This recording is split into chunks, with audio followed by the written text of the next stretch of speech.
Ever feel like the world just doesn't get introverts? You're not alone. Welcome to the Stay Introverted podcast. We're your hosts, Steph and Jay Coleman, here to dive into life from an introvert's perspective. Each week we break down everything, from relationships and work to social dynamics and self-care, all while busting myths, sharing personal stories, and celebrating the quiet power of introversion. So, if you're ready to embrace your introverted side, let's get into it. All right. Welcome back, everyone, to the podcast. As you know, I'm Jay. Steph, how you doing? I'm good. How are you? I'm all right. We kicked in a little bit early today. You know, had to wake up. Got a special guest today, so we had to get up on the podcast early. Yeah, you know what? Honestly, I'm so excited for this conversation. Like, I'm fired up. I'm ready. Like, it's gonna be fun. So, I haven't had any coffee today, so bear with me, guys. But, you know, I feel like when I don't have coffee, sometimes the conversations are a little better. So. All right, so we got decaf Steph in the house. All right, I like it. Decaf Steph. But without further ado, let me introduce our guest today. M, how are you? I'm good. I am not decaf. All right. I am caffeinated. It is morning time. It's not even 10 a.m. here on the West Coast. So, oh wow. I'm doing all right. I'm older than both of you, I think. So morning sleep evades me still, and mornings are unfortunately my time, like an old person. So, okay. This is my noon. I'm ready for freaking lunch. So, oh my God, it's fine. Honestly, I'm there with you because I've been out here. I'm from New York City originally, but I lived in California for about 10 years.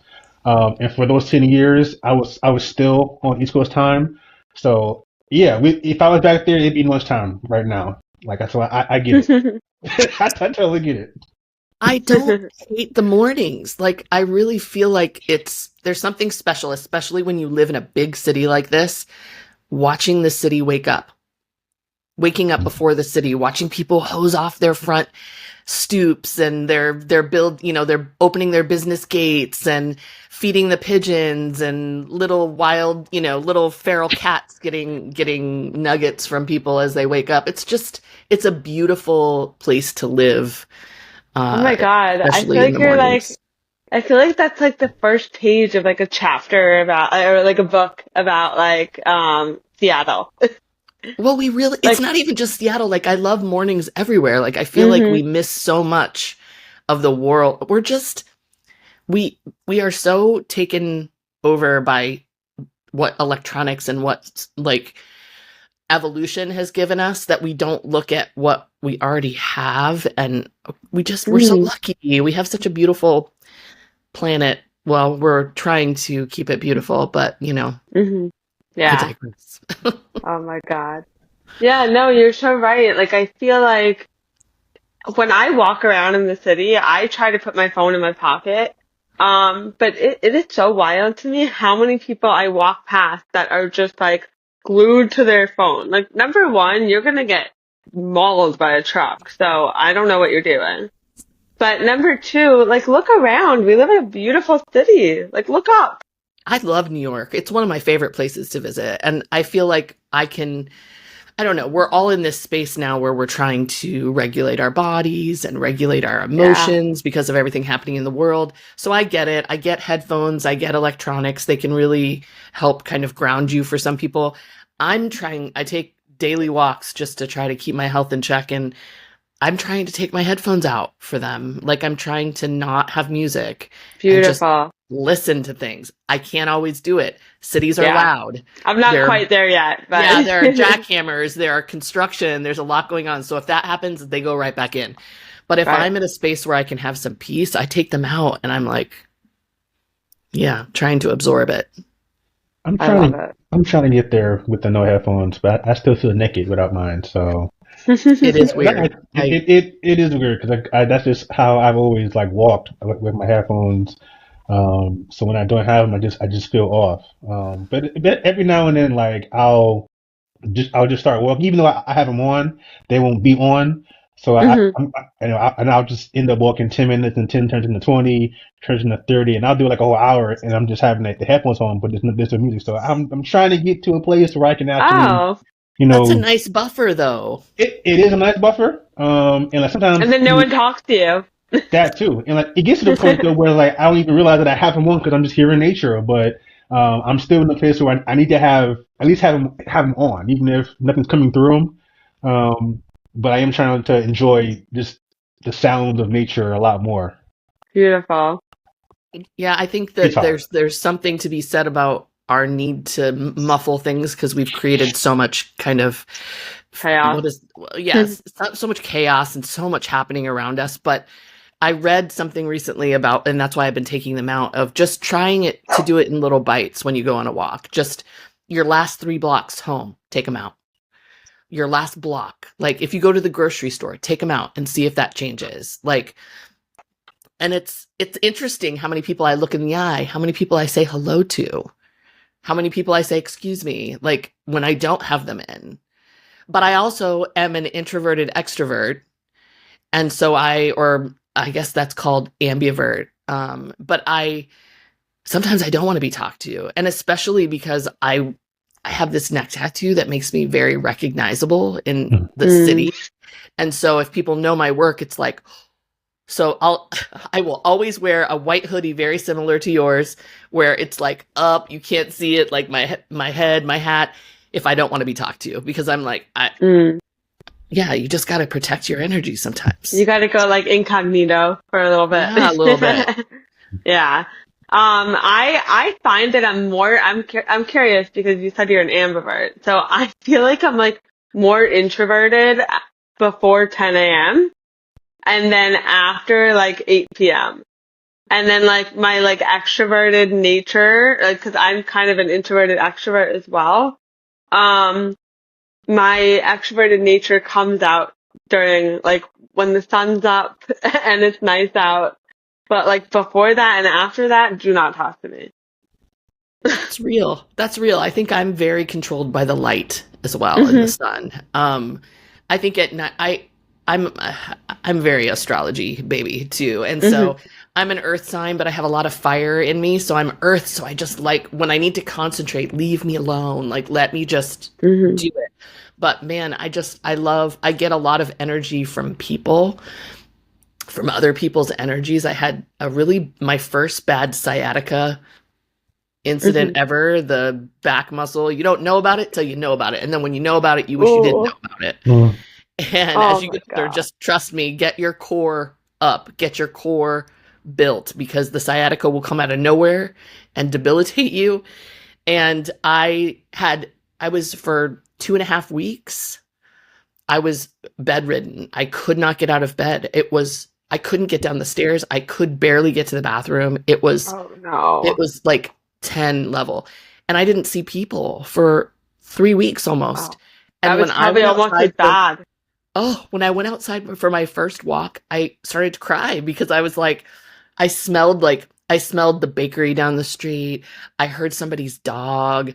I smelled a little bit of trash on the street. And I was like, oh my, I needed all of these. I needed all of these smells. I needed all of these things to remind me that I'm alive and to remind me how amazing this world is. And I just realized how much I needed people. So I Wow. need people and energy, but I don't always like people and their energy. Oh yeah. That's Feel real. that. That's real. So it's an introverted extroverted. Sometimes I'm like, I love you people. Oh my gosh. And then I'm like, get away from me. Like your energy is so toxic. So there's a balance, or we try at least, right? Yeah, Absolutely. I'm trying to get to the love people part. I guess I'm kind of in like I'm kind of in like strong like sometimes. So but I totally I get it. I don't know. As I say this often, I've learned a lot more from Steph than I think she's learned from me as far as dealing with people. Like she's definitely helped me kind of be more outgoing and just um, yeah, be more outgoing because I can go for weeks without talking to anybody and be fine with that. But you do. Really? I don't. I am. as much as Steph is, the introvert extrovert, I am definitely firmly in that introvert space. I have my moments when Hmm. I can yap, particularly if you get on the right topic.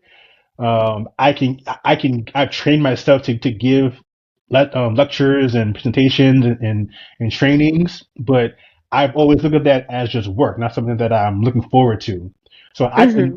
I've trained myself to be social or be more social, but it's not something that I necessarily like or look forward to or come Or teaching crave.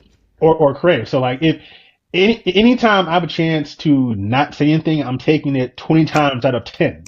So, but I've learned, in working with Steph, the last couple of years, like she's helped me. Maybe she knows, maybe she doesn't, but she's helped me, kind of get more out of that space because even the most introverted, isolated person needs people. Like We're social creatures. Yeah. we are. Like you just need someone to just bounce an idea off of, or just to know that there's someone else out there. Like it can get. I don't think I used to think this way, but I don't think that we're built to just be alone in this world. Like if that was the case, there wouldn't be 9 billion people on the planet. So Hmm. it's I'm slowly kind of working my way up the spectrum, I guess, to being more social. It's going to take me a while. Like I don't know. I'm not there yet, but I whatever I can, I try to credit stuff with just kind of showing me that you can kind of have that balance between being a true introvert and kind of uh, liking people to an extent. We're not. That We're not looked again. painful to say. I love that so much. I'm Listen, fascinated. listen. We're real on the show. Like it's not love. It's strong like sometimes. So I'm fascinated by this because I'm very at the opposite end of the spectrum, but I know people that feel the way you do. And I don't think anybody's wrong, for the record. I think everybody, we all have different personalities and different ways our brain works, and that we're such complicated beings that we really don't Right. understand how complicated we are. I think we think we got it figured out. I think, for the record, human beings think that we have a lot of shit figured out that we don't. I think we know about time, we know about date, but as I get Oh my older, God. I'm like, time, y'all, we have no idea how time works. We have no idea. We really Time think we freaks got me it. out. It's crazy. Yes. Like if you get me down a rabbit hole about time, like I start like freaking out. Oh, I have that. It's like the leading cause of some of my anxiety that my partner's like, Wait, you need to let's talk stop about thinking this. about it. Because Oh I'm my like, God. I, I just turned 50. And that's Okay. really hard for me to understand. Like, I feel my Wow. body and myself, I feel 30, 35 easily. I have a Mhm. 28-year-old daughter who Wow. is a rock star, who is a dear friend. Like, we're close. I didn't have, Oh. but watching her now, like, grow up and have this life that is her own, and remembering her childhood like it was yesterday, but also 5 lives ago. Like, I'm not even Wow. close to that person anymore. I just don't understand it. I do not understand any of what we think time is. And I think our brains, doesn't it science say that we use like 3% of our brain or something like that? A very Yeah, we small had amount. this conversation about a year ago with Sam. Remember this? I just Sam think Paul? we Yeah. have no. yeah, definitely. Yeah, I think it's around 10% that we use, but yeah, it's a very small amount It's of crazy. our power that we use. So you're right. Yeah, we there's so much that we just don't understand that we think we But do. we act like we do. Yeah, We act like, oh my yeah, God, we we act definitely like the do. biggest know-it-alls. It's so, ugh. And when I But say like, we, I'm going to say mostly white people, because I'm saying that out loud because uh-huh. white supremacy is I think part of the problem is that the know-it-all problem. Like, that's at the base of it, the Yeah, base of all of it. as a white girl who grew up in it, I agree. Yeah. And like the more I hang out with people from other cultures and other like who have different life experiences, the more I'm like, damn, like the way that I grew up thinking is like, I don't know if it's wrong per se, but it's just so different. Like, I have so much to learn. I have so many questions to ask. Like, let's be curious.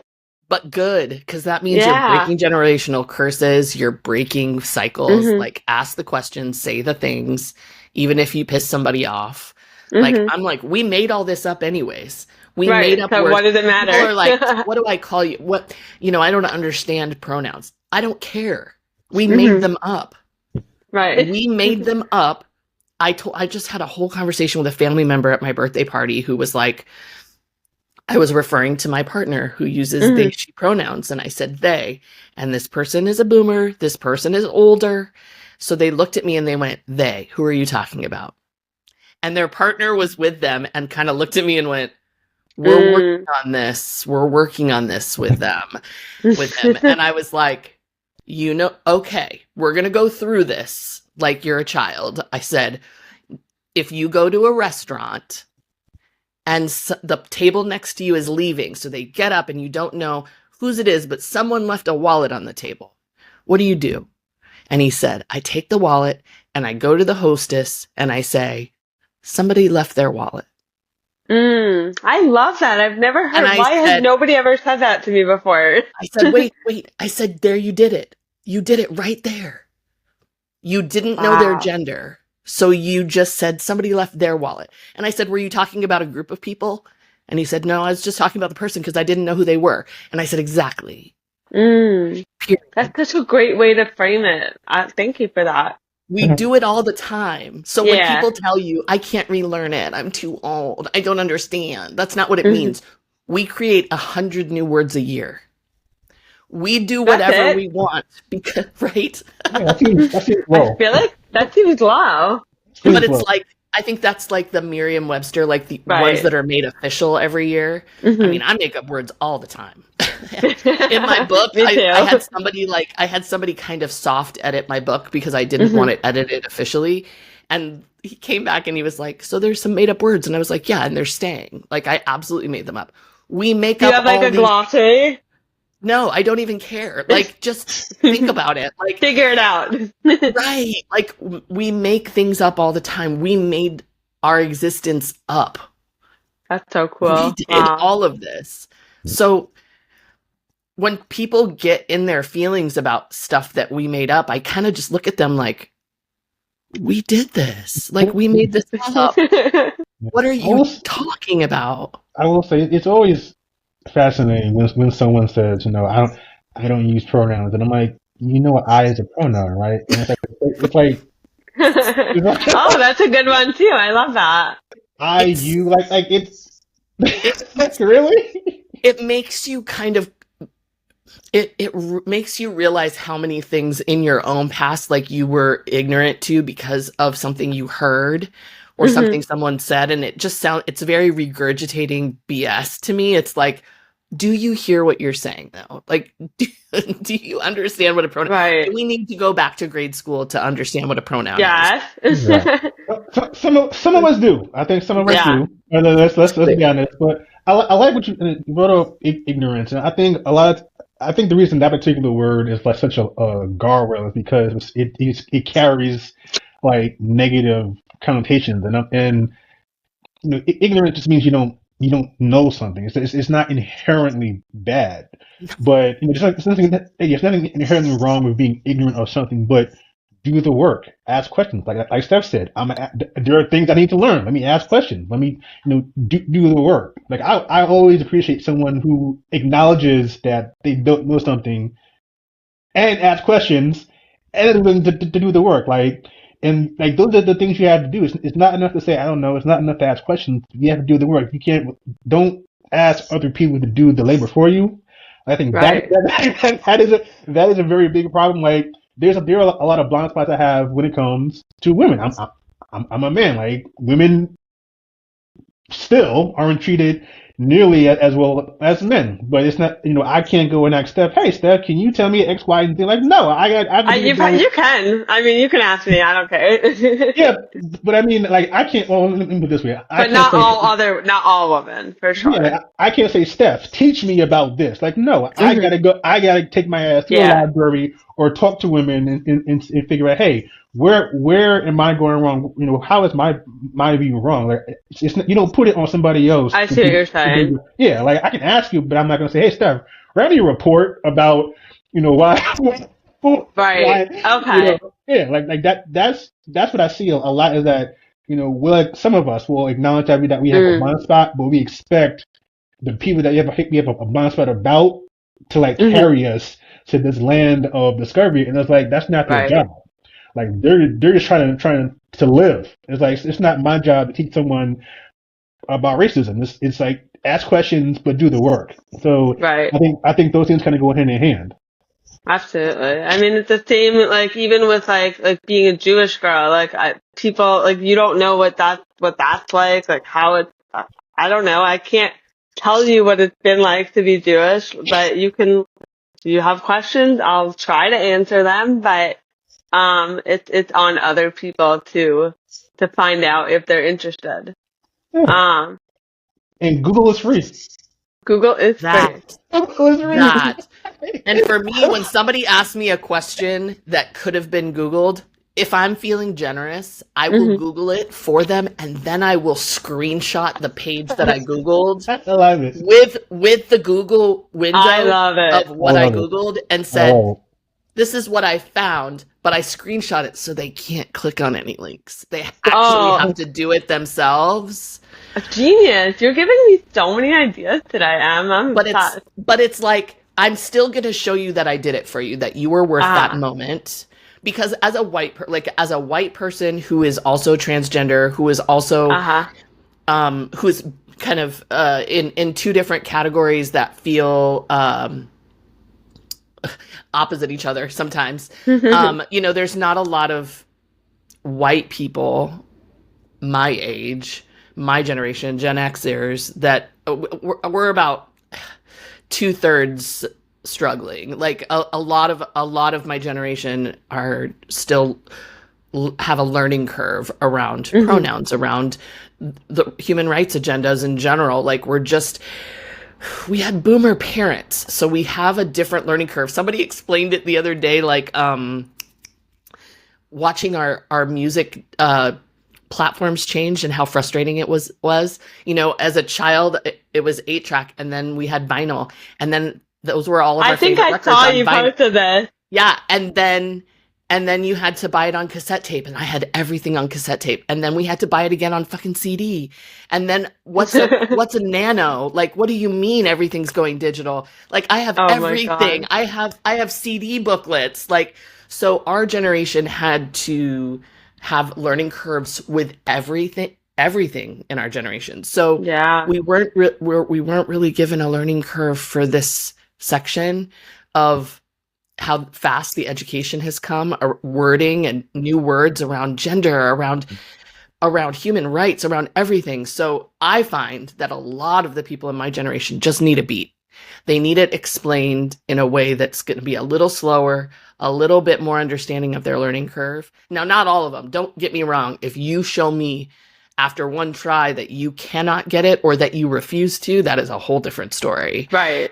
But I think that there is a responsibility for me. Like, so my responsibility is to educate other white people, especially in my generation, around the transgender fight, around any white supremacy that I understand, because I'm still learning, because that's going to be a lifetime of unpacking, because being white, that's just where we are. And if white people can't understand that they are inherently racist and that they were taught white supremacy just over generations, then that's the first realization that needs to happen.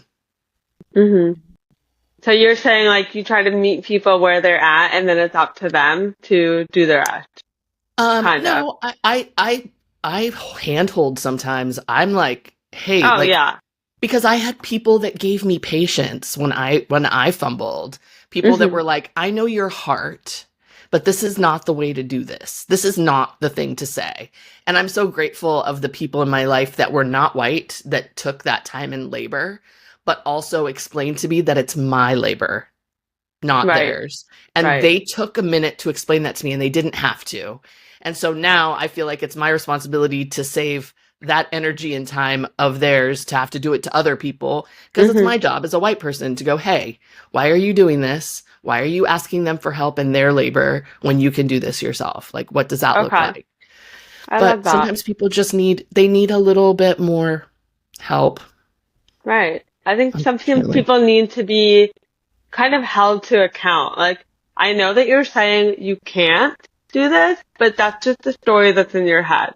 Like, Right. can you actually not? Like, I know you and I know what you're capable of. So, like, let's talk about this because I know that you're so much more than you're even giving yourself credit for. So let's get your head out of your ass and let's have a Right. conversation. Right. Instead of telling people, why didn't you do it this way, and criticizing, empowering them and Yeah. saying, let me tell you how easy this is. Let me tell Hmm. you how understandable this is. Just, I think there's a reframe that needs to happen. I think our egos are a huge problem. I think our egos have been so exasperated by social media, by Hmm. content creating, by all of that, that we've stopped seeing each other as human beings and we Hmm.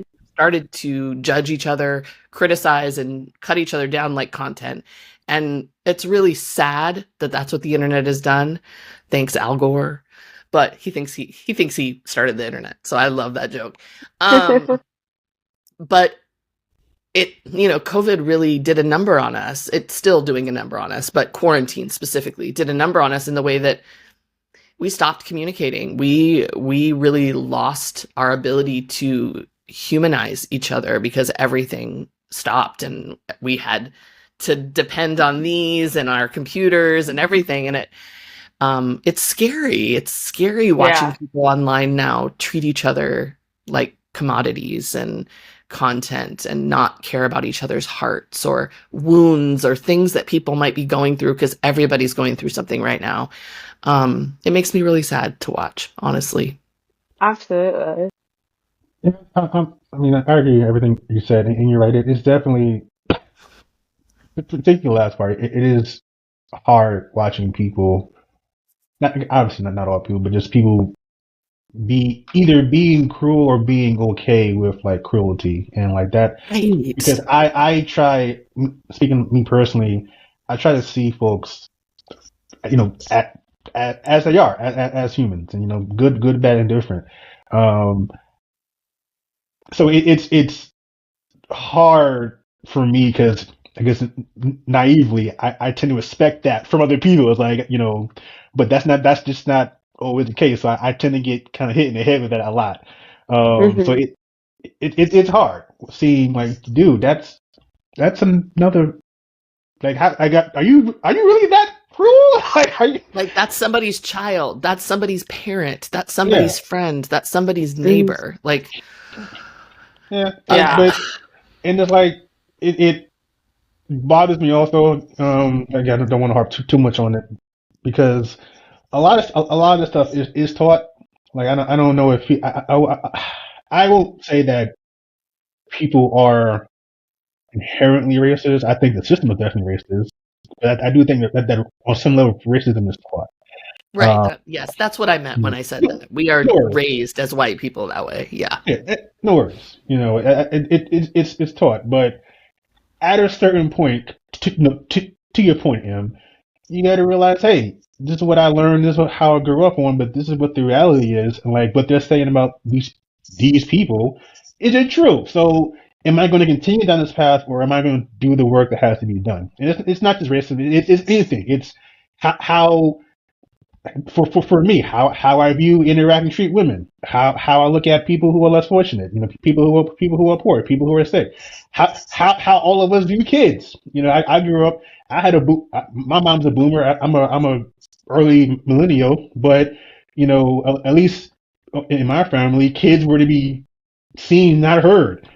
You Yep. know, it's like there, and even to this day, you know, I'm 40 years old. My mom's 72. I can still see sometimes the struggle with a parent seeing their child as anything other than a child. So it's like, you know, Oh yeah, we talk about this a lot. yeah, it's like it's you know the idea that a child is a person with feelings and emotions and thoughts is foreign to some people, particularly our parents, and like I guess like the older you get, the harder it is. So it's like each person, each religion, each whatever, I think has their own internal battle that they got to figure out. You know, hmm we talk a lot about racism and sexism, but it's a lot of different things, and you got to be willing, one, to acknowledge it, two, to do the work. Like you get, like, you know, I think we talked about this on a previous episode, stuff. Like I look at black people and I'm like, how you can't fight for the rights of black people and be transphobic. Like the shit don't work. like, like You you can't can't only worry about yourself. exactly like you know you can't be you can't fight for the rights of you know black people and be against Jewish people. It doesn't the shit like it. No, like it just certain things I don't get. So and I'm still learning. You know, there's some stuff hmm I have to unpack and uh, I unlearn. hope you're still learning. Like We all have to. people that say they're not, I just like, You gotta learn till the day you die. If you're not learning, you're Exactly. not growing. Yes. It's Like, I hope to be, exactly. I hope to be 95 years old. Like, I learned something new to, actually, I really don't want to live that long, but, if I do, like, I would like to be saying I learned something new today. I Like, think like I want to do my job, get this money, and get off this I rat, want to get and out I'm by out. like 80, Want to like get 80. I'm good till 80. I just pooped I out. I'm out. I'm done. I love what you were saying, Jay, about the dynamic between parents and kids, because I think that's a constant life journey, right? I think to flip that, what you said, I just went through the journey with my daughter of crossing that line of parent daughter to adult relationship. Oh, I And have the it's chills. really, it's fascinating because as a parent, I can tell you, like when you're like, you know, your parent just doesn't understand something because you're younger, because you're, I just like to remind my daughter, and I had to do this on we had a situation where I kind of like sabotaged something because of old ways of thinking as a parent. And I sabotaged a situation between her and I took myself out of something because I felt like I wasn't wanted. And I felt like I wasn't cool enough to kind of be with her and her friends. And I didn't give her that opportunity. And I apologized later. And I kind of also felt like I wanted to be there later. So I kind of got FOMO and I was like, hey, I'm sorry I left, but I kind of got this feeling. And she was like, I wish you would have just told me. And I said to her, and it just kind of came out. And then I realized I needed to say this more often. And I think more parents need to have drop their ego and say this. We're just doing this for the first time too. I don't know how to do this. I don't know how to be a parent to a 28-year-old because I've never done it before. Mhm. Furthermore, I didn't have a parent that was accountable, that was honest, that was evolving, and that wasn't toxic or abusive. So not only am I doing this for the first time, I don't have an example. So I'm blazing these new trails myself. So I looked at her and I said, when I fumble, I don't know why this makes me emotional, but it does. When I Oh, fumble, I need you to give me grace because I've never done this before. And she looked at me and she was like, that's all I needed to hear. I guess I didn't think about it that way. Our parents wow. haven't been old before. They don't know how to do it. Most of our parents never get out of the cycle of their the boomers have a hard time breaking generational curses. It's really hard. They were in the Great Depression. Like hmm they had the silent generation was their parents. There was the level of abuse they experienced. The stories I've heard are horrible. hmm We really, our generation, and you're an early millennial, but you're kind of, we accept those the 40s as Gen X's because you guys have boomer parents too. Your mom's the same age as mine. So like there is understanding of like, did you go through it? Yeah, I went through it too. Like we were openly beat. We were openly like it was different. Times were Right. different. And so our curve that we had to overcome, we are all just in a lot of people in their 40s and 50s are in therapy for the first time now. A lot of people Right. are on medication for the first time now because they're understanding. There's more words and education around what they're understanding, what they're feeling. I didn't know what transgender was. That was not terminology I had when I was feeling those feelings when I was younger. I didn't know what ADHD was. I didn't know what any of these things were. And so now that we are having this education, we can put it to things and we can be more understanding. So I'm accountable to my daughter for the first time for mistakes. I'm allowed to look at her and go, I really messed up that conversation and I'm really sorry.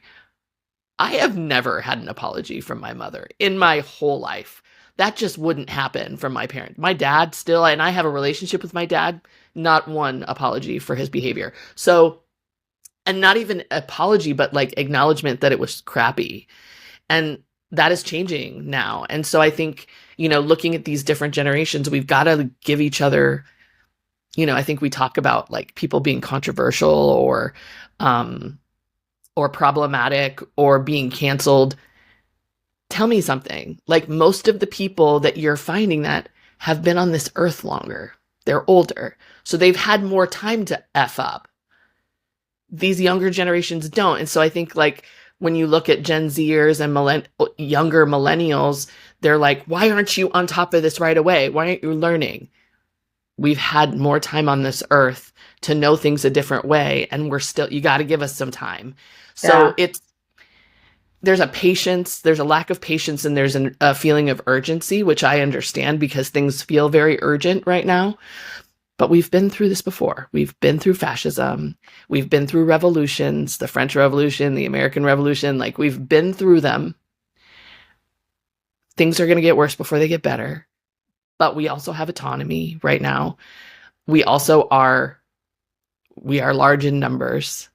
The people we outnumber, and that's what's scary. And so I think people need to remember their own internal powers. And if you're older, you have more experience. I keep telling people, if the Gen Xers and the Gen Zers combine forces, and millennials, like those three generations in one, we are unstoppable.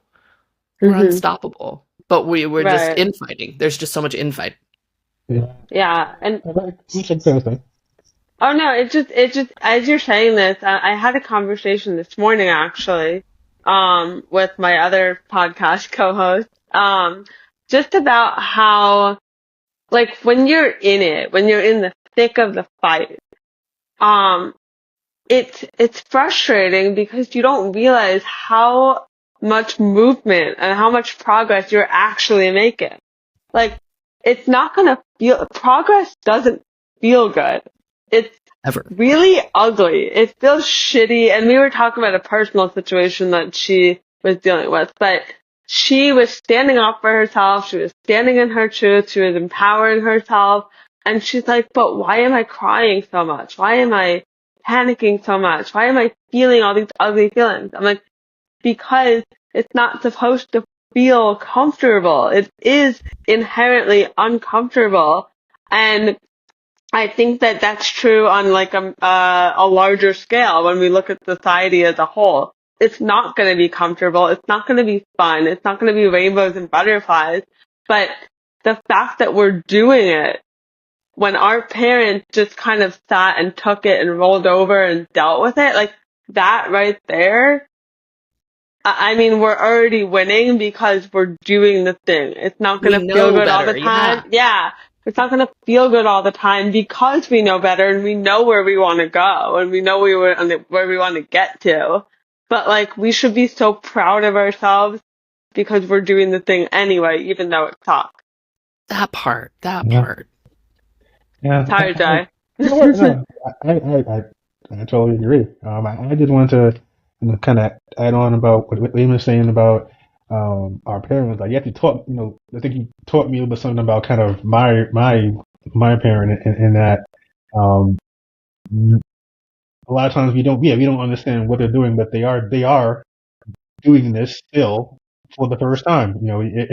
Every day is a day that they didn't have before. Like, unless you have multiple kids, and even then, like one kid is the same as the other. Like, I'm an only child, so literally every day is a new thing for my parent. Like, she's never raised a 40-year-old before. Also, her by the time she was 19, both of her parents, my grandparents, had passed away. So She's alone then. she's alone. So, but so she has had to learn and do things for herself, but she also doesn't have the experience of having a parent your entire life and seeing those mistakes in real time. And then and I'm getting to it. We're getting to a place where she's starting to she's quicker to acknowledge mistakes. Um, the apology, we're getting there. Yes. Baby, Yeah. Is that a Gen X thing or a Boomer thing? Because my mom is Gen X and she's slowly learning to apologize, and then Yeah, her we're not mom good at it. and I don't her know. mom is cannot apologize. It may just be a parent thing. I think Maybe. I think there's this, and again, I'm not a parent, so I don't know, but it's like parents are supposed to be right. Like they're supposed to know what they're doing all the time. It doesn't matter if it's toddler. You will always be your parent's child, even when you start being a child. So Hmm. like you'll probably still go to your parents.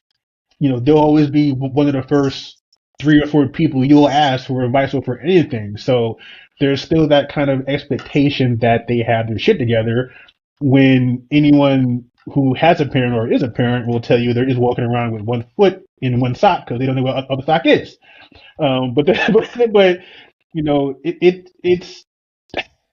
it's hard to admit that you don't always know what you're doing, or that you Right. made a mistake, particularly when you're in a position where you're responsible for someone else's like life, and even if Right. that person is a grown ass person, it's hard, and I literally see that struggle with Hmm. my mom. It's like, yo, I'm not that same 5-year-old kid wondering where dad is. Like, I've seen you rise, I've seen you fall. Um, I can tell when something isn't working. I don't have to be a certain age or parent to see certain things. So Hmm. so having like those kind of conversations now, and seeing being able to have a parent that's like, you know what, you're right. Like, Hmm. I did, this was wrong. So it's hard. Like you were saying, it is hard. So Yeah. um, I'm trying to show grace. It's not easy for me because I'm kind of like, dude, why don't you get this? Like, you're older. You're Right. 7 years old. Right. Like, aren't you supposed to know? And it's like, well, no. Like, she didn't have the example that I have. Like, her parents were gone, so Right. she had to learn how to not just be a parent but be an adult from Hmm. 19. like, not everybody has to go through that. So I'm trying to show more grace. Also, while also acknowledging that she is still learning. Like, we're all learning, Yeah.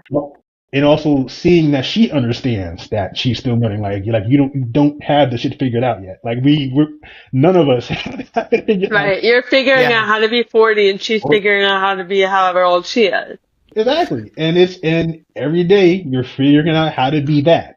Yeah. Like, because you've never been like, I am today years old. Like, Right. Right.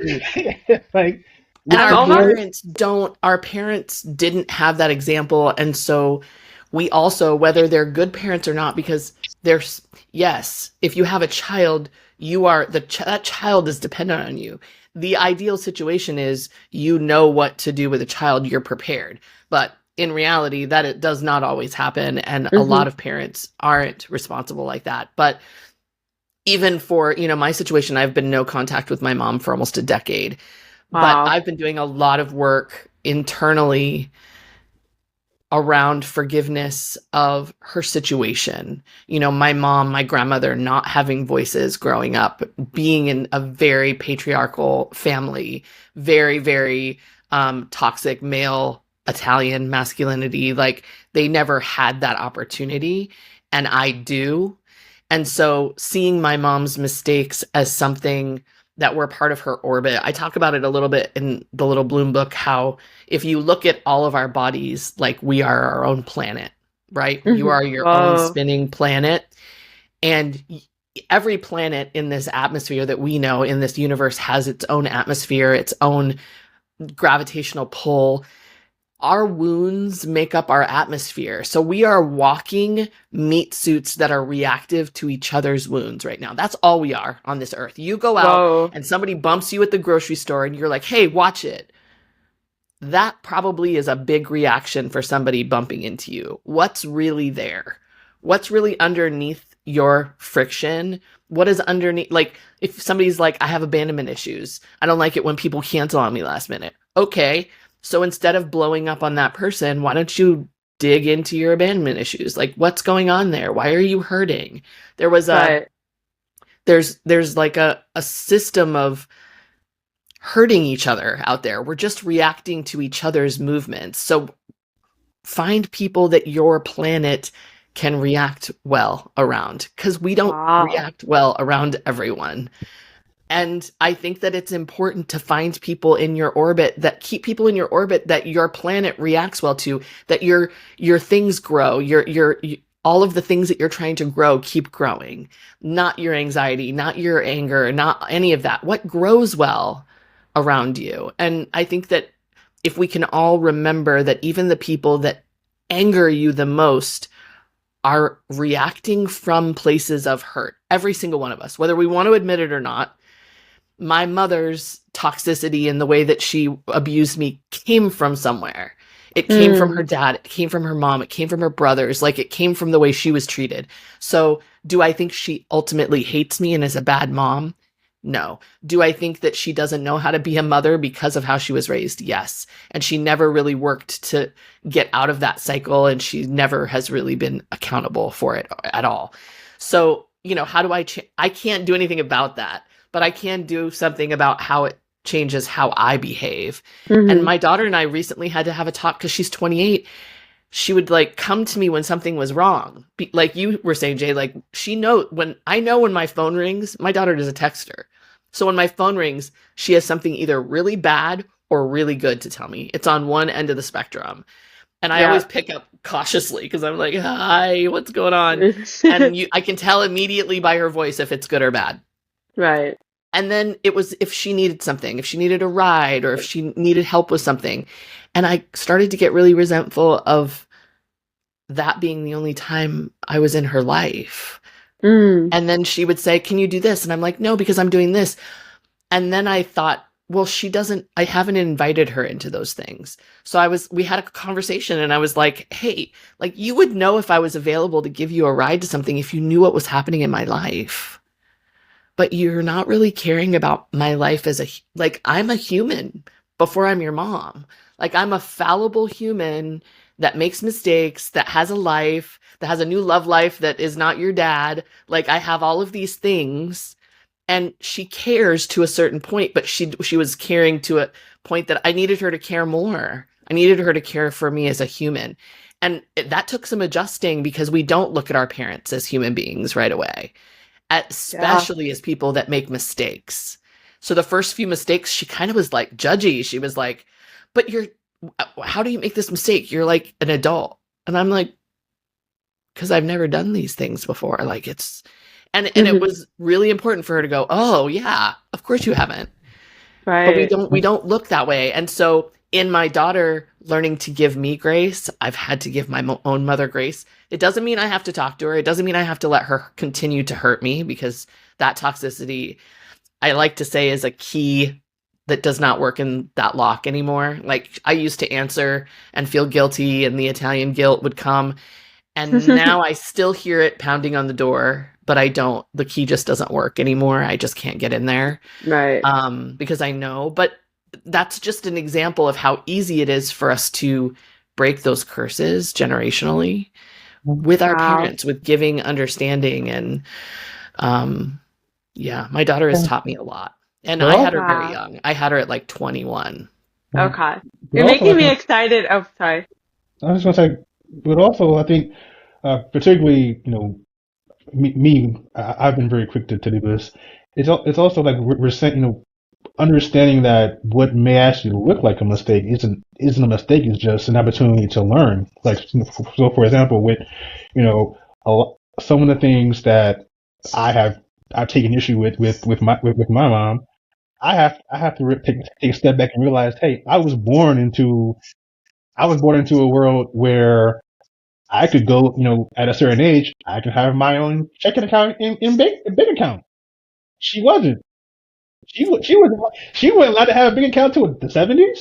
Yep, 70s. No, she couldn't have her own business. Couldn't have her Credit own card, nothing. card. That's just, it wasn't something that she did. That was the law. She grew up. I grew up during a time where it was illegal to discriminate against someone on basis of race or sex. She wasn't. Like, she grew up at the tail end of it, but still during Jim Crow. So just being born in different times, I think a lot of us, and I'll throw millennials into this. We tend to look at people and think that they're making mistakes, and when really it's like they were kind of the guinea pigs or test pilots, whatever you want to say, for the kind of the things that we take for granted.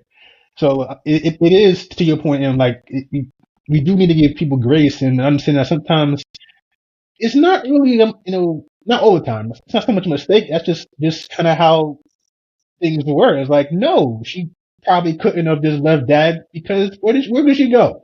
She didn't have her own money. She couldn't have her own money. She couldn't go anywhere. If she tried to go somewhere, it would probably be met with violence. It's not like today where you have no fault divorce. Like, it's not the same. So I think, as much as we say our parents have some growing to do, I think we also, it's a balance. It's understanding, hey, this is what happened, but at the same time, at a certain point, yeah, you gotta take accountability. So I'm just hearing you talk, and I'm like, it's teaching me, taking another look at kind of the things that I've seen, and trying to understand kind of the world in which some of our parents grew up in. Like, they don't always know how to deal with it because they never had to deal with it. It's different dealing with something at 73 than it is at 23. It's like it's different because one is harder, but two, you've had 73 years of doing something a certain way versus 23 where you can kind of change on the fly. It's hard. It's hard. That is such a good point. That is a really important point. Yeah, it's like I'm speaking for myself, but like I'm learning, like, in real time, some of the things that I need to take a look at and try to give more grace. So it's kind of like another therapy session, Steph. Yeah, go ahead. There was a little woman. I was doing a speech in Florida, and there was a little old lady. It was a little college, and I was going to the bathroom before my speech, and they had posters with my picture up everywhere before it, and they did not have gendered bathrooms. So I like going into the women's bathroom when it feels safe because it's cleaner. Y'all, I don't understand how you boys do it. Like, it's just not clean. So I go into the women's bathroom. We just point and shoot. That's us. I know, it's nasty. Anyways, so I'm in the bathroom, and I'm done, and I'm washing my hands, and this little old woman, she had to be in her 80s, came in, and she immediately thought she was in the wrong bathroom. And she goes, "Oh, I'm sorry." And I said, "Don't be sorry. You're in the right bathroom. Come on in. I'm just washing my hands."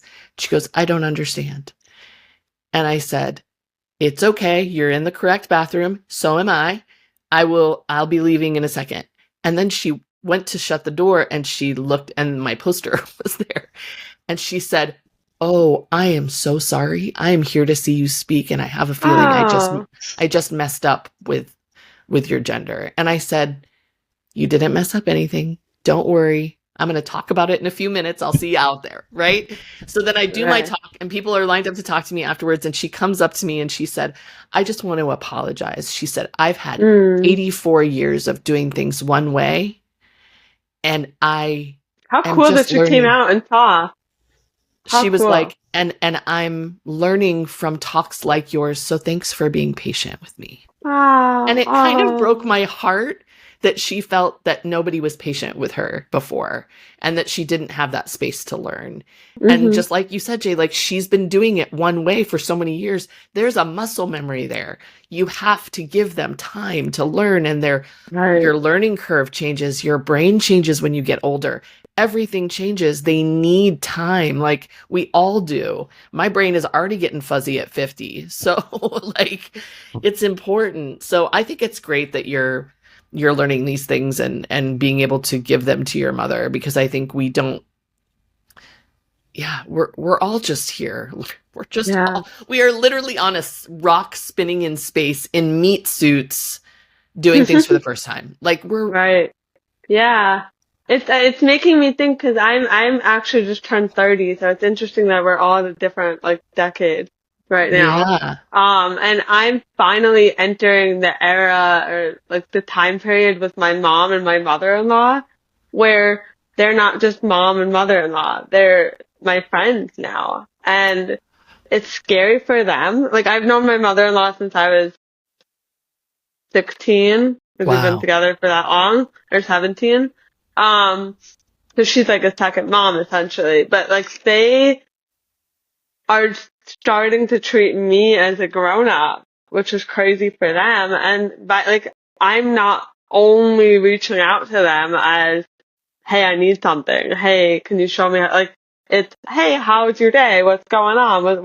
What's going on in your life? And it's so new for all of us. So you guys are really inspiring me to continue on that path of making sure that I'm asking questions. I'm holding space for them too, because I'm no longer just a kid here. I'm an adult, and so are they, and I want to have a friendship with them and understand their backgrounds and why they are the way they are. That part, like, can we understand why people do the things they do? Like asking, I know there's those cheesy things that are out right now saying like, ask your parents their story or whatever.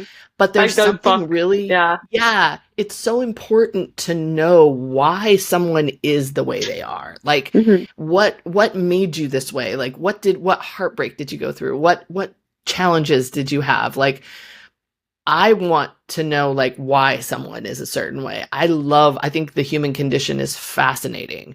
But I think once we start realizing that we're human beings and we're people, I was with my ex for 24 years. And so his parents were very, very parental to me and very close. And so when I turned 50, I sent a picture. We have like a group chat with my ex and his parents, and just, we all stay in touch and it's sweet. But I think I texted his mom at one point and I was like, my AARP thing came in the mail. And I was like, oh, it's happening. And she said to me, she was like, it is mind blowing that you're old enough to get this to me. Like she just, to me, it's still 20 years ago to her. Right. And so that's how it's nice to know that everybody kind of feels that way, but that there's a moment where you click something on where you're like, oh, they're actually just a grown human like me now. And we're all kind of in this space of trying to exist and trying to not fall off this rock as it spins. You wanna laugh real quick? So you feel old because you're 50 and you have a AARP. Oh, I heard that they give them to everyone.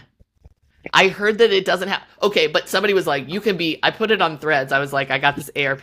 And then I got a bunch of comments that said, you can get one at any age. I said, yes, and they don't send it to you until you get old enough, until you're 50. Wait, Jay, how did you get one? Because my mom has an ARP, and she's like, you can add people to your account. Oh, so like, okay. But I've had one. So you're cheating a little bit. I didn't cheat. I didn't ask for it. Right? Do you get IHOP discounts and like Denny's and stuff? I don't know why. I'm a member. Of course I do. I love that. Do you really? Yes. I'm obsessed. See, that's what I want it for. I want it for discounts on black coffee and I don't drink black coffee. I don't know what I'm talking about. There's so much cream in this coffee. Oh, really? I drink it black. I love it black. It's because you're a New Yorker. I just can't. Maybe. I swear, I want to come to New York again so bad. Come visit.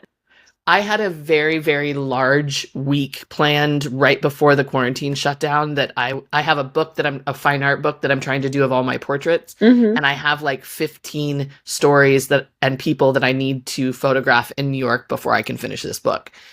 And I had a studio in Manhattan all lined up for free. Like I had a whole thing and then everything shut down. Oh, So man. I love that city. Every time I go, I have such a great time, and it reminds me of Seattle on steroids. We're just a small version trying to be like you. I've never been to Seattle, actually. Oh, you'd love it. We're just moderate. We're go. just a big case of moderate here. We have moderate politics, moderate seasons. All of the temperature is moderate. Even our everything. It's just I tell people it's beautiful, but I get in trouble because people are like, then everybody will move here. I don't care. Move here. I want to go. Yeah. I haven't been there either. I know it gets it rains a lot, but I like rain because I'm Does it actually rain a lot, or is that just like an internet thing? It's when New York gets snow, we get rain. That's all the difference. It's just not cold enough for snow. So it's not, we actually don't get as much rain as other places. If you look like on technical, That's so scientific, funny. it looks like rain because our winters are very wet. Like it's just not, but like it's so sunny. It's been so sunny the last week. Right. That's so week weird and a half, that 2 weeks. So that's so funny. Like, cause like when you think of Seattle, you think of rain, and it's like when you think of New York, though, you don't think of snow, but it does snow. Like, you know the rains that you get on the East Coast, like the monsoon rains that are like also warm and like humid. We don't get those rains. Our rains are drizzly. They're not heavy. We'll get heavy rains once in a while, but usually they're drizzly, a little bit like in the 50s, 40s, like not very cold. Not bad. It's moderate. Like I said, everything. We are getting very cold weather right now. You want to know how cold it is in the morning? 39. I feel like I adore you because I love this conversation, but I really hate you right now. Right. It's so I'm cold like, here. that's when I say people here. Moderation, Steph. I love it. Exactly. When people are like, Seattle's so rainy. No, we're moderate. And so you'll get a moderate amount of rain, but you will not get freezing temperatures normally. We'll have like 3 or 4 days that we're in the teens. I don't think we've gone under 0 for years. So we're very moderate. Everything is moderate. But I even go down to our politics. Like our politics is moderate, but it's kind of a facade. Like we do have a lot of one side of the mountains is more of a red state and the other side of the mountains is more of a blue. So interesting. Yeah, it's a good city. I was born and raised here, so I can sell it really hard. I love it. It's so funny because I was born and raised in New York. I'll probably live here till the day I die, but I will probably also till the day I die be talking about how I want to leave, and I never will. Fair. I'd like to live on both coasts. And I left New York, and the day I die, I will always see New York as home. Where are you living? Where are you now? So I currently live in Massachusetts. I moved another state I love. Yeah, it's beautiful in the summer and spring. It's nice. The only thing I am not a fan of is that for some reason the folks at B thought it would be a great idea to build everything in a freaking circle. There's like traffic circles everywhere. And then there's a little tiny ass road that you can't drive. Can't really drive on. I don't know who created the traffic circle. I think that we have a lot of them here too. And I remember when they first were invented, I was still driving. And so I was like, or I was younger driving. And so I was like, what the fuck is this? Like, I don't understand. Apparently it's supposed to make you go slower, but I've learned to go really fast around them. So I don't know. Yeah. Oh God. They have their benefits, but it's like I don't need 3 on one trip. Like no, I'm good. And like the GPS can never figure it out. It's like short circuiting the whole time. It's like go. Like I'm like, just tell me what to do. Yes, or it'll tell you, get off at the 4th exit. But you keep hearing that bing, thinking you're making the wrong turn, and you freak out, and it's like, oh my And god. as you're going around the circle, you're counting 1, 2, 3, Yes. 3 Mm-hmm. roads, and it's Oh, stupid. It's yeah. Oh my stupid. god. But mass, it's nice. It's more expensive than I thought, but it's less expensive than California, so there's that. Okay. And again, it's not too far from New York. I can drive there in a few hours. I can take plane and be there in an hour. So New York, I say what I have to say that New York will always be home. Even though Steph wants to leave. No, I don't. I'm never going to, but She's never I going like to to. complain. Like, Well, we do that um, also. We, we, I we, know. we complain about everything, but we're we New don't. Yorkers. We complain. That's what we do. That's what you do. That's what I you do. find New Yorkers to be some of the most kind people, though. They're just real. I don't Yeah. think people are like, they're rude, they're this. No. My daughter was, she's a professional ballerina now, but Wow. she did like ballerinas instead of going to college, they go to like a professional Like stuff for a few Juilliard years. kind of Yeah, school. or wherever. So Yeah. she did a whole summer at American Ballet Theater in New York. Wow. And so I went to go visit her. She had a huge health emergency while she was there. It was a huge thing. So I spent most of my summer living at a convent in Chelsea, Oh of my. all places. Well, Yeah. Chelsea's actually kind of cool. I like Chelsea a It lot. was beautiful. So I was It's able to walk beautiful. all around, and it was like New Yorkers just didn't bullshit. Like there was just no bullshit. There was just Right. honesty, and that's all I have time for. Bye. Like, Right. and Right. I totally appreciate that as humans. Like, don't small talk me. I don't have the energy or time for that. New It's a Yorkers great are city to be an introvert, I will say. yes. Great city to be an Okay. introvert. New Yorkers are kind, but we're not nice, and I Yeah. think that's what a lot of people don't really understand because like kind of how you said, and like, oh, New Yorkers are ruined. It's not like no, like if you need help, we will help you, but then we need you to get the fuck on. Like we'll help, We got a train to catch. like, Yeah. exactly. Perfect example. When the train gets here, if you see you struggling, we'll help you get off the train, but we still need you to move the fuck on so that we can get on the train. It's rush hour. We're trying to go home. So let me help you. You get the fuck out the way. Have a nice Right. day. Let's And then walk and you know, talk, all right? walk and talk. Like if we'll stop at an intersection and let you cross the street, but I'm gonna need you to pick up the pace. Knees to chest. All right, move your ass. Yes. Knees to chest. Move your ass. So that Oh my gosh. we're kind, but we're not nice. And the reason I say that is having lived on both, in California and New York, I've seen that Californians are nice, but not all of them are Not kind. kind. They say a lot of good things, but when it comes time to actually put in the work, it's like, ooh, I don't know. So I tend to vibe more with New Yorkers because again, we're not gonna bullshit you. Like if we're gonna do the right thing, we may not be happy about it, but we're gonna do the right thing, and then you need to go on your way. We don't gotta talk about it. You don't want to talk about it. Who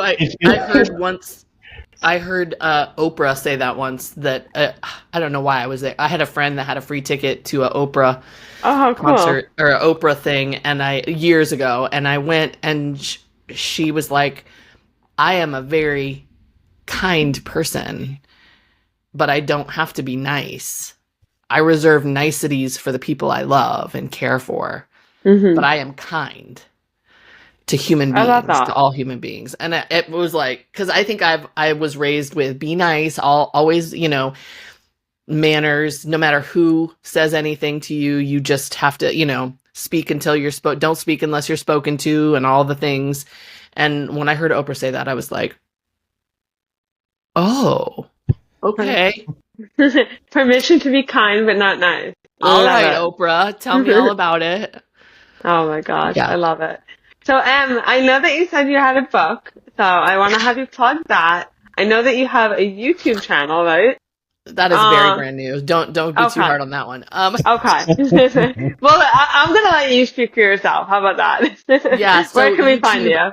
well, because of the meta wars and everything happening right now, I wanted to give myself another outlet just in case like censorship just started to really climb really quickly, which I think it will. But I'm political to a point, but I'm also just like, I like to think I'm just a human talking about human things.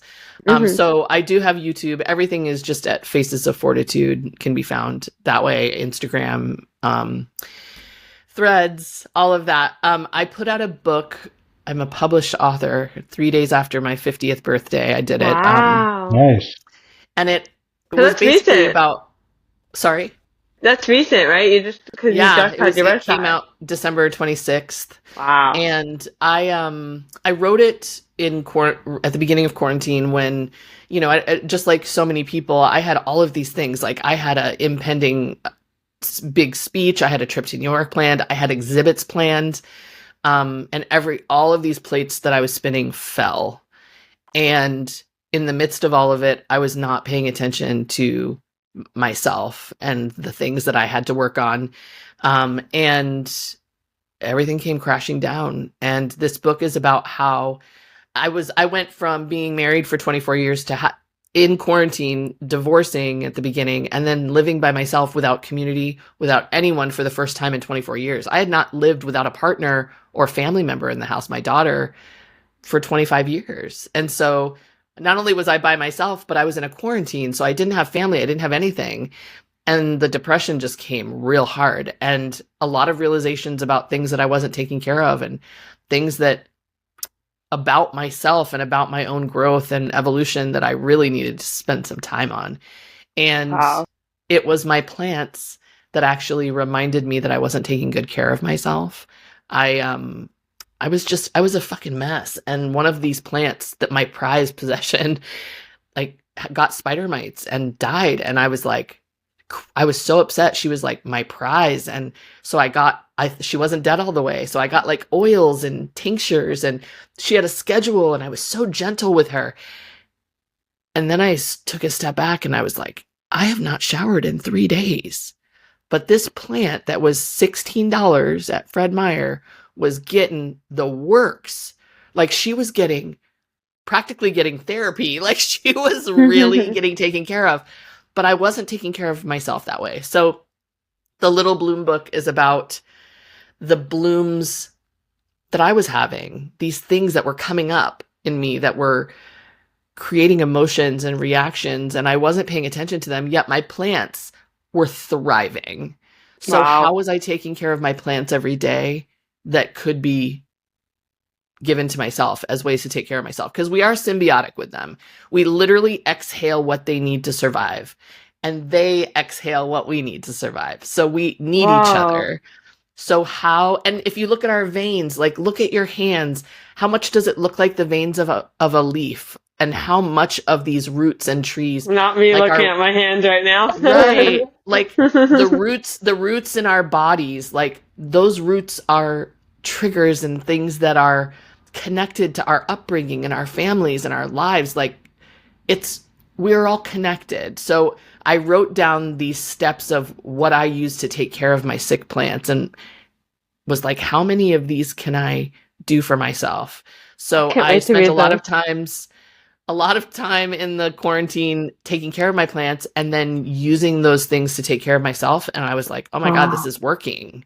Like, why is it working? They're so simple, but it's almost like we need to go back to the simplicity of taking care of ourselves. Right. So it's a book of anecdotes, storytelling of a lot of stories of things that happened to me.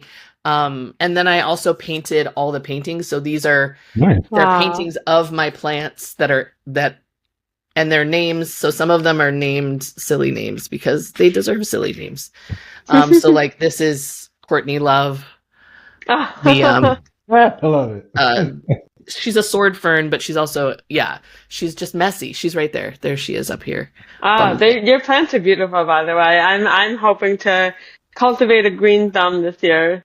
But I don't believe that there's such thing as a green thumb. I think our plants are the direct reflection of how well we take care of ourselves and listen to ourselves. I can do it.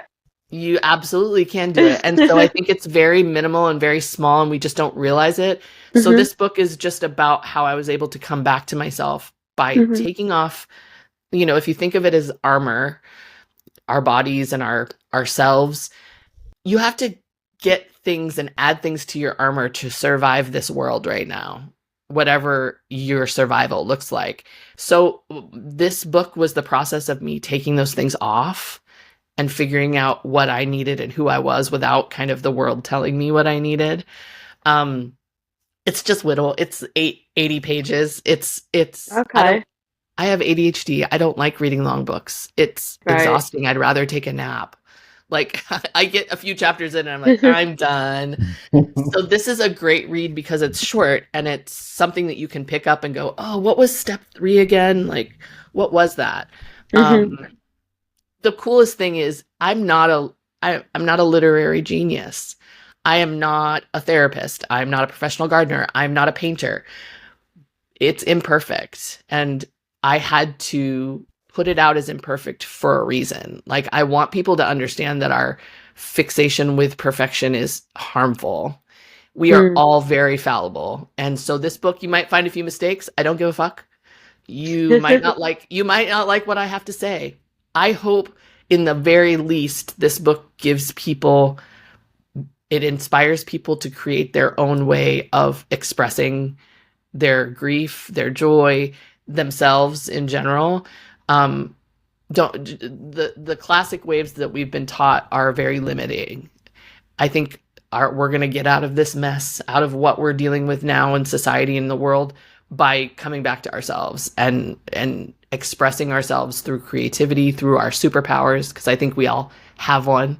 If we find it, that's a different question. We don't always find our superpowers in our lifetime. But I think we all have a gift. We all have something that we can provide our community. And right now is the time. Like, we are seeing a need for community now more than ever. Community is how we're going to get out of these next 4 years. And so I think that I'm hoping that the Little Bloom book just inspires people to do things in a different way and not be scared of that, and to make mistakes, because like you said, it might not even be a mistake, Jay. It might be just how you have to learn. I'm a Capricorn, so we have to learn the hard way with everything. And that's, I'm used to that now, and I like it. Like, show me the hard way around, because that's what I'm going to take. And then I'm going to learn it, and then I'm going to be really sure about it afterwards. So yeah, that's what I'm doing right now. I'm not, I'm just working on the book right now. I'm going to try to do a little book tour, hopefully, to some of. Oh, let me know if you come I to don't New have York. a publisher. I don't have a publisher. I don't have big money behind me. I did this all myself. So I'm going to try to do it like in a way that I can afford it, take a trip and then go to bookstores when I take a trip, and love it. Maybe a West Coast thing that I can drive. Okay. But I'm trying to show people that you can put something out into the world and be creative, and you don't have to have a bunch of questionable money behind you. There you go. I love it. There's a lot of questionable money out there right now. Oh yeah. Oh yeah. Well, this was such a great conversation. I'm so glad that we made it happen. Me too. So glad to put a face to the name. And yes, this is awesome. So guys, if you love this episode, be sure to follow M. Check out the book, because I'm gonna be grabbing it for sure. And be sure to follow us on all the platforms. We're on Apple, Amazon, Spotify. Where else do we drive? I keep fucking this up. We're episode 61. Episode 61. Yes, we are. We're on YouTube. We're on TikTok. We're on Facebook. We're on Threads. So follow us at all those places. Follow us all those places.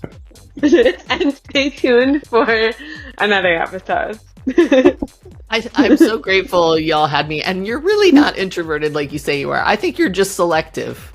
I can tell. Oh, there we go. Okay, well, you didn't see me this morning. Okay, true. But thank you for letting me into your introverted space. Yeah, I'm grateful for the opportunity. Yeah, we're so happy that this worked out. We'll do it again for sure. Definitely. All right. All right, folks. We will catch y'all next time.